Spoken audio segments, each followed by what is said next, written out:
Hello there and welcome to another Ramble review, and today we are looking at Immortal Redneck. The story here is you're a redneck that's driving around the desert, an accident happens, you get wrapped up like a mummy, and that is all. I don't even know what the fuck the plot here is.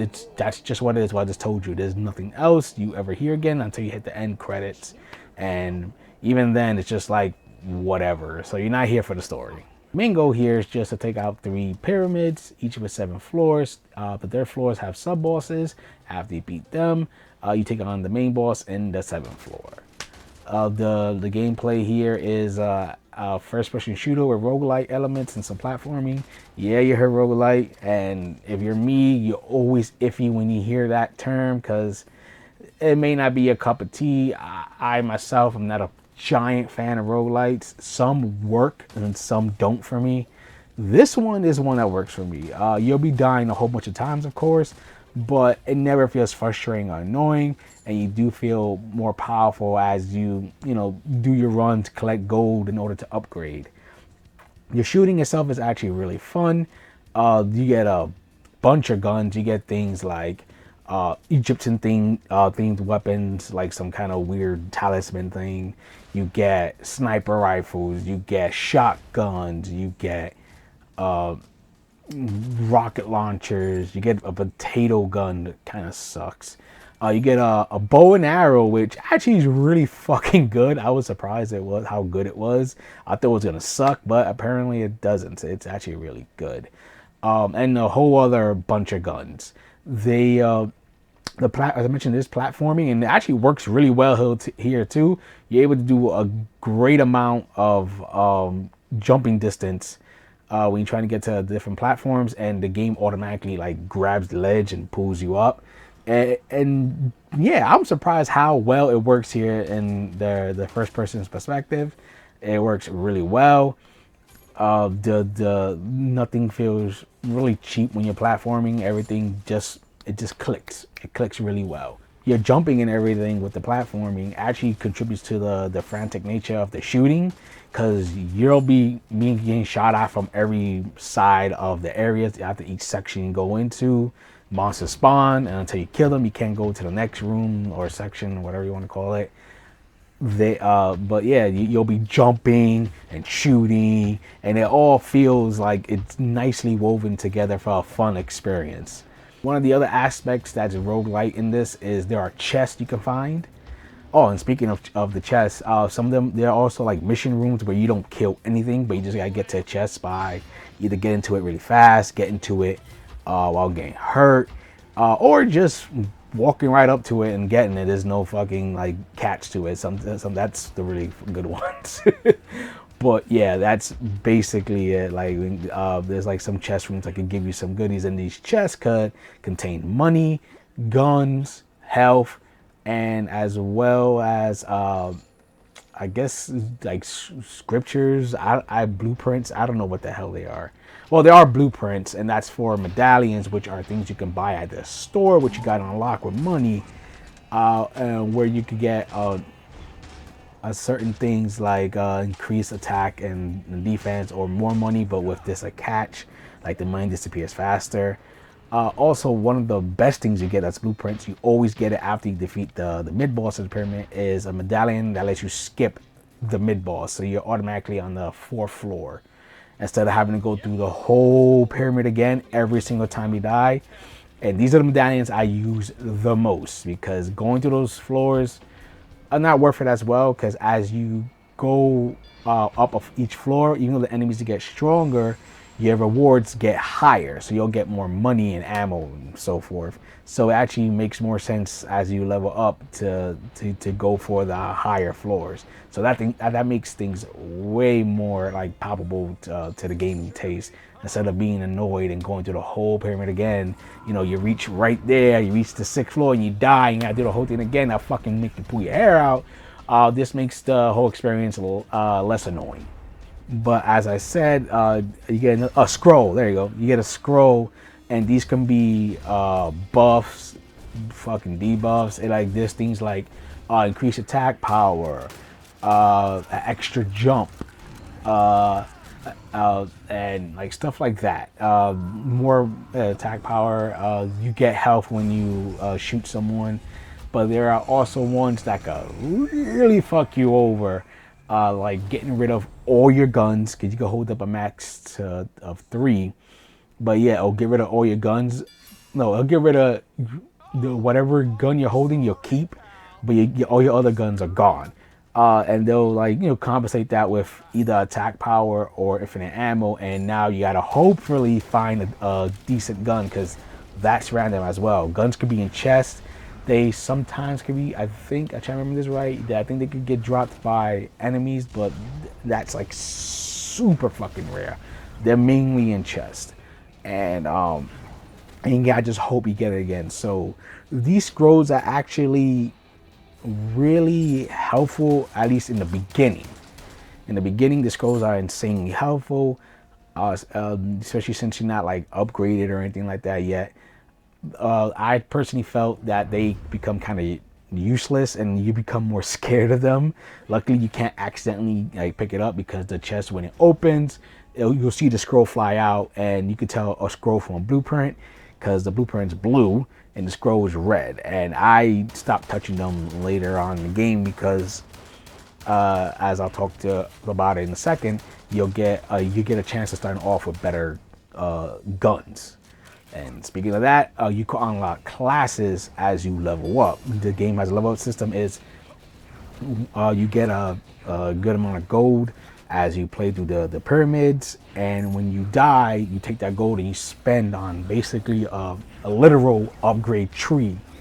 And as you buy things, the things you don't, everything else gets more expensive. So if, like, say if a health upgrade is 100 and the ammo upgrade to get more ammo is 100, if you buy that 100 ammo, then everything else, like the health upgrade, will go up by like, I don't know, $50 or something like that. So you got to also kind of think when you're buying something like which ones you really want, because as you go along, things get more expensive. So just focus on what you want. What I do recommend as you get in this tree, to get every single class, and to get the extra jump, because as you unlock more, the tree grows more and there's more stuff you can unlock. And the extra jump is somewhere, I think, on the top. But that one's really freaking helpful. You wouldn't think the extra jump, like basically a double jump, would be helpful, but goddamn, that shit is helpful, especially in this game with this, like I said, a lot of platforming. Now on to the classes. Each class starts off with a certain weapon and also has their own passive and active abilities. So for instance, the base class is the Redneck, and he starts off with a shotgun, dynamite, and a pistol. And his passive ability is he could get a lot more ammo than the other classes. Like he like they give you more amount. And his active is that he shoots faster. So you have like a pistol, instead of going pop, pop, pop, you go pop, pop, pop, pop, pop, pop real fast. There's other classes. There's a sniper class, which the passive thing is if you are, the further you are from an enemy, the higher damage you pull out. This class was personally one of my favorite classes. It came helpful a lot. There's one that's and her active kind of sucks. It's just like a bird that attacks, but doesn't really do that much damage. But her weapon layout is she has a sniper, a little like, I guess, submachine gun type gun, and she has something else that I'm kind of blacking out right on. But her weapon set is really good. Another one is they have a tank set in which you go. His passive thing is he could hold 4 weapons right off the bat, because that's actually a scroll you can get. I think you get an extra weapon slot, but he gets 4 weapons off the bat. His drawback is that he can't really jump. Like, even you get the ability you unlock the ability to do the double jump, he can't do any of that. So he sucks when it comes to platforming stuff. But he could take more damage, and his active is that he's actually invincible for a few seconds. And so that's like his thing. Another one is, I guess you could call it the healing class, because or healing or easy class in a sense, because this class you could Everything around you could turn to meat that could heal you, but it's better off to get the regular meat drops because the meat here doesn't, heal you up that much. It's only, you gotta use it only in a real pinch, but the game is really generous with ammo drops and health drops, so it's not that big of a deal. And the passive is each room or section you go into, your health increases by, I believe, 1 or 2. And so as you're going through every single room, your health will go higher and higher and higher, and you have a lot of health by the time you reach the boss. What kind of sucks about this one is the weapon set kind of lame. It's like it's a Phoenix it's pretty okay, but it's slow as hell to reload. Double pistols that are slow and not that powerful.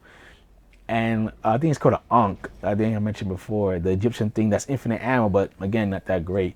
This one's only really good if you could find a better gun as you're going through the floors like that. I recommend you do that while you're in this class. Just hope for a gun to drop so you could at least have something really good, because I try to take a boss with this class and it's not that great.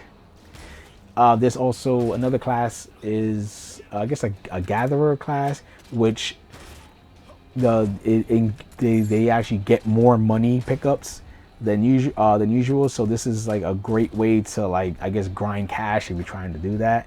Is to use this class. The only bad thing about this class is because all the classes have different stats. Well, this class is like insanely low defense, so they can die pretty fucking fast. So that's really the main drawback of this class. And there's a whole bunch of other classes. And what's actually pretty cool is, let's say you have no interest in using the other ones, the game actually gives you temporary boost for classes you don't use. So when you die, some classes get attack boost, defense boost, and health boost.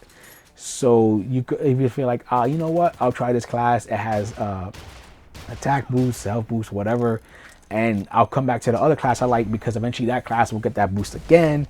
So it makes you kind of want to experiment a bit with every single class. I personally just kept it to like 3 classes I like using, because by the time I went to that class, it usually had the buffs I wanted. The game looks perfectly fine. I like the art style of it. I do kind of wish that when you change classes, the visual of the character would change. I know it's a first-person shooter, but you can still see the hands and stuff. And the Redneck does talk, but not too much, just here and there. So if you the type that gets annoyed by, like, say, Duke Nukem or something like that, or basically Duke Nukem, anyone like him that does like one-liners constantly, you have to worry about here. He does one-liners once in a while, but besides that, yeah, like it would have been cool to see your model change and like get different voices and everything, but at least to get nice portraits. So there's that. You also, as each pyramid looks different from one another, so you won't get too bored once you reach a different one. It looks visually different enough. And they also add like an enemy or 2 or 3 in each new pyramid, so at least you're facing new foes. You'll see a lot of the same enemies in every pyramid, but at least to add some here and there. And the bosses have pretty cool designs as well. What's also cool about this game is, say if you're playing and you have to use the bathroom, or you got to go outside, or something came up and you just got to stop, all you really need to do is just clear a room, quit, and the game will pick up exactly where you left off. It'll start at the beginning of the floor you're currently on, but everything you cleared will stay cleared, so you don't have to worry about that. The map will still be like whatever percent of the map you cleared. It'll be perfectly fine. You don't have to fight anything. So I found that really fucking cool there, because there are some roguelites that do not do that at all, and I found that extremely helpful here. One of the reasons I found this extremely helpful is, let's say you reach the final boss and you feel like you could take it down, but you fuck up during the fight and you're about to die, and you're like, damn, I know I could take this boss down. I just got hit and everything went to shit. A suggestion I give you is, if you're playing this on PS4, maybe it works on also the other ones, go to not the main menu, but just press like the home button and close the game. and then start the game up again, and it will start you right in front of the boss again. And every time what's also great is each time you face the final boss of the pyramid, the game gives you a bunch of ammo and a bunch of health, and that will still be there the second you do that. This kind of works on the mid bosses a little bit, because if you try to do this on the mid boss, if you lose a gun or lose a certain amount of health, and I don't know, if you just lose, if there are some guns around the map and you haven't picked it up or whatever, and you quit with the mid boss, those guns are gone, and you're just stuck with whatever you have. So you can still do it the mid boss, but it's kind of 50-50. I did it just in the final pyramid mid boss because that one's giving me a little of a problem. But besides that, nah, like it's best used just for the final bosses, and I used it a lot for the final pyramid boss because that one's a bit challenging. And yeah, the bosses are pretty cool in design as well. The mid bosses are usually pushovers, except for the final pyramid mid boss was kind of annoying. But the other the final bosses are also fun to fight as well. The final boss in the final pyramid was a pain in the butt, but not like in a cheap way, just like this. It was just hard. If you're not a fan of roguelikes but still like FPSs, I would recommend this, because again, I'm not the biggest fan of roguelikes at all. Like I said before, only some click with me. This one really did click with me, so much so that I played through the game and I beat it. And what's also pretty cool is, be it achievements or trophies or just a completionist in a sense. After you beat the game, you can keep playing the pyramids over and over again. Hell, even before you take on another pyramid, if you want to grind money from a previous pyramid, you can keep doing it over and over and over, fighting the boss over and over again, to do some cleanup, some trophy cleanup, so on and so forth. So you don't have to worry about starting from square one every time. You'll be upgraded and everything like that. So I hope you didn't mind my ramble, and for gamer's sake, keep gaming.